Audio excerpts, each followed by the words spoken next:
Hi all, exam ഇതാ അവിടെ അടുത്തെത്തി. എല്ലാവരുടെയും പ്രിപ്പറേഷൻ അടിപൊളിയായി തന്നെ മുന്നോട്ട് പോകുന്നുണ്ട്.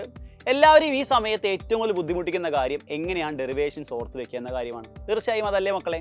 ഒരുപാട് ഡെറിവേഷൻ നമുക്ക് പഠിക്കാനുണ്ട്. ഇത്രയും ഡെറിവേഷൻസ് ഓർത്ത് വെക്കാൻ നമ്മൾ തീർച്ചയായും എന്തെങ്കിലും ടെക്നിക്കുകൾ ഉപയോഗിക്കണം. സോ എങ്ങനെയാണ് ഒരു ഡെറിവേഷൻ ഓർത്ത് വെക്കേണ്ടത്, ഒരു ഡെറിവേഷനിലെ പ്രധാനപ്പെട്ട ഭാഗങ്ങൾ എന്തൊക്കെയാണ്, ആ കാര്യം നമുക്ക് ഈ വീഡിയോയിൽ നോക്കാം. തീർച്ചയായും നമ്മൾ ഒരു എക്സാമ്പിൾ ആയിട്ടുള്ള മിറർ ഫോർമുല എടുത്താണ് പറയുന്നത്. മിറർ ഫോർമുല ഡിറൈവ് ചെയ്യുമ്പോൾ ഏത് ഫോർമുലയാണ് നമുക്ക് ഡിറൈവ് ചെയ്യേണ്ടത്? യെസ്, നമുക്ക് ഡിറൈവ് ചെയ്യേണ്ടത് 1/f = 1/v + 1/1.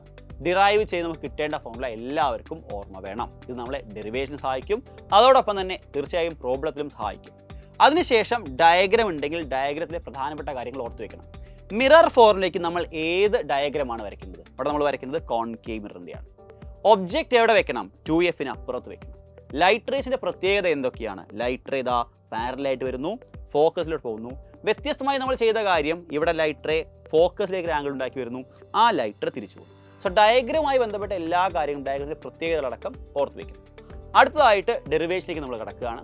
ഇവിടെയാണ് ഏറ്റവും പ്രധാനപ്പെട്ട കാര്യം. എന്താണ് നമ്മൾ ഡെറിവേഷനിൽ ചെയ്യുന്നത്? എന്ത് ഡിറൈവ് ചെയ്യണം, അതോടൊപ്പം തന്നെ എന്താണ് നമ്മൾ ഡെറിവേഷൻ ചെയ്യുന്നത്? ഇവിടെ നമ്മൾ ഡെറിവേഷൻ ചെയ്യുന്ന കാര്യം, നമ്മൾ 2 സെറ്റ് ട്രയാങ്കിൾസ് കൺസിഡർ ചെയ്യും. മക്കളെ ഇതാ ഫസ്റ്റ് ട്രയാങ്കിൾ ഇതാ, അതിൻ്റെ അടുത്ത സെറ്റ് ട്രയാങ്കിൾ ഇതാ, ഒരു സെറ്റ് ട്രയാങ്കിൾ. രണ്ടാമത്തെ സെറ്റ് ട്രയാങ്കിൾ ഇതാ ഈ കാണുന്നതാണ്. ഇവിടെ നമ്മൾ 2 സെറ്റ് ട്രയാങ്കിൾ, അതായത് ടോട്ടൽ 4 ട്രയാങ്കിൾ കൺസിഡർ ചെയ്യും. അവയെ സിമിലർ ആക്കും, ഇക്വേറ്റ് ചെയ്യും. അതല്ലേ നമ്മൾ ഡെറിവേഷൻ ചെയ്ത്. സോ ഇതേപോലെ ഓരോ ഡെറിവേഷനും എന്തെല്ലാം കാര്യങ്ങൾ നമ്മൾ ചെയ്യുന്ന കാര്യം ഓർത്ത് വെക്കുക. ഈ ഒരു ടെക്നിക്കിലൂടെ വളരെ ഈസി ആയിട്ട് നമുക്ക് ഓരോ ഡെറിവേഷൻ ചെയ്യാൻ കിട്ടും. സോ മക്കളെ, നിങ്ങളുടെ എല്ലാവരുടെയും എക്സാം അടിപൊളിയാവട്ടെ. ഡെറിവേഷൻസ് എല്ലാം പക്കയായി എല്ലാവർക്കും ചെയ്യാൻ കഴിയട്ടെ. All the very best wishes for your exam. See you again.